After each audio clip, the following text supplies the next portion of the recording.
majaji wa mahakama ya rufani, wengine wamekuwa majaji wakuu, wanasema watu wanaotekwa nchi hii wanatekwa kwa sababu za mapenzi,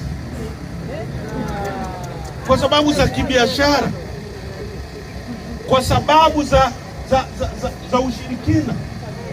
Polepole ametekwa kwa sababu ya mapenzi gani? Watuambie huyo mpenzi aliyemteka Polepole. Mdude Nyagali ametekwa kwa sababu ya ushirikina gani? Na ni nini wajibu wa serikali? Kama wanajua kwamba watu wanatekwa kwa sababu ya mapenzi, wako wapi wakashughulikia watu wanaoteka watu kwa sababu ya mapenzi? Mimi nimekataa. Sisi tumekataa. Hatuwezi kuwa ndondocha.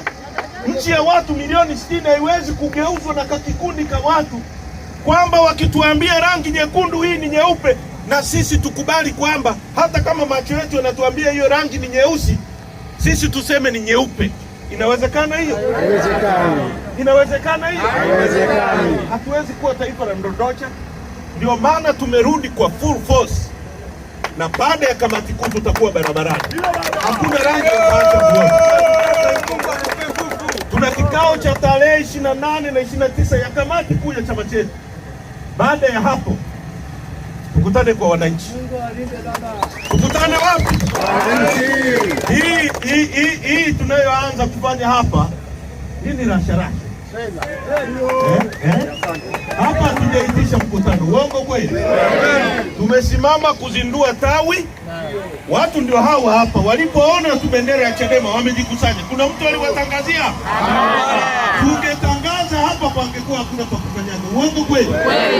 Hiki ndio chama cha watu. Ndio baba. Nyie vijana, hiki ndio chama cha vijana. Hii ndio fashion yenu. Huu ndio ukombozi wenu. Nyumba unayotamani kuishi iko ndani ya Chadema. Gari unayotamani kuendesha liko ndani ya Chadema. Matibabu unayotamani kupata mazuri kama anayopata mtoto wa Makonda na wengine yako ndani ya Chadema, na yatatoka kwa watu ambao ni waadilifu. Tuungeni mkono. Asanteni kwa kutusikiliza. Tumekuja kuzindua msingi huu, muulinde, pokeeni viongozi wetu. Mwenyekiti, andaeni utaratibu wa kusajili watu, tembeeni nyumba kwa nyumba, nendeni wafate watu kwenye nyumba zao, waambie Chadema tunakuja kuwasajili. Nendeni na kompyuta, wasajilini, wagawieni kadi. Tunataka kuwa na wanachama kwa mamilioni, ili hiki chama tujiandae mapema. Tujiandae mapema.